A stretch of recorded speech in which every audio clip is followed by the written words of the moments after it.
أنتم في إيران، نحن الأقوياء، نحن أسود، أنتم في إيران، أنتم لستم إلا احتلال، أنتم دولة احتلال ظالمة فاسقة، لا يوجد في قلوبكم أي ذرة للرحمة، تقتلون الأطفال والنساء وكانوا يحملون صواريخ. بالطبع هكذا يا فخاي، كانوا الأطفال والنساء يحملون صواريخ.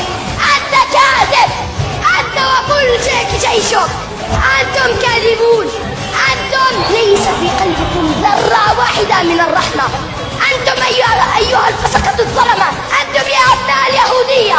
والله والله والله سنحرر فلسطين، والله سنسجد ركعات شكر لله، ولكن في المسجد الأقصى إن شاء الله سنحرر فلسطين، وسنطردكم وسندوس على آخر جثة صهيوني لعين في غزة بأرجلنا الشريفة، سندوس عليكم إن شاء الله.